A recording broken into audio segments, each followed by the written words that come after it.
et de la concurrence, ce qui les met dans une situation d'insécurité juridique intenable et les menace dans leur existence même.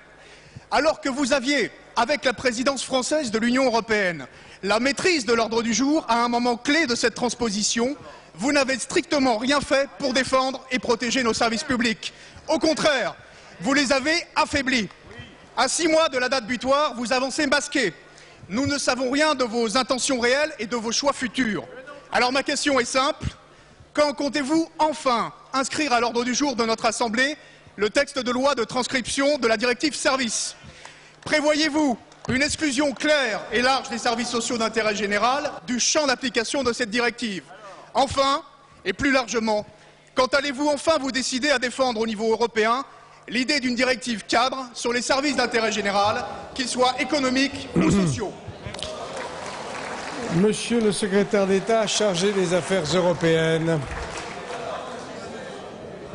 Monsieur le Président, Mesdames et Messieurs les députés, Monsieur le député Rézy Juanico, nous ne redoutons pas le débat sur les services publics en Europe, nous le souhaitons.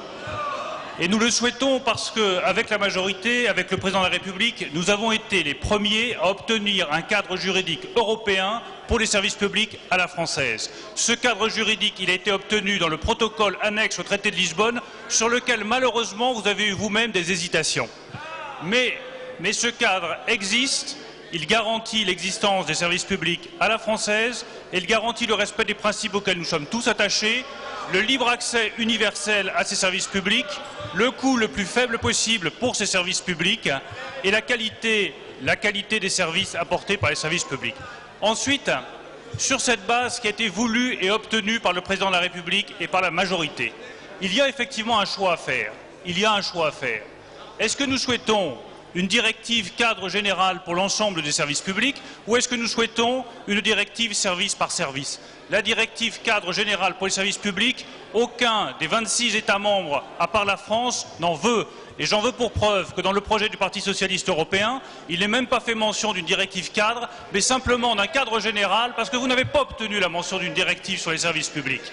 Nous préférons donc des directives service par service, en excluant, comme nous l'avons obtenu, en excluant les services de santé dont nous estimons qu'ils ne ressortissent pas effectivement des règles de la libre concurrence et du marché intérieur européen, et en obtenant des directives qui sécuriseront nos services, comme par exemple la directive sur les services postaux. C'est bien l'Europe que nous voulons construire, une Europe politique forte, qui défend nos services publics et qui est conforme à la vision que nous nous faisons de l'intérêt général. Je vous remercie. La parole est à Valérie Rousseau-Demore. Monsieur le Président, mes chers collègues, ma question s'adresse à Madame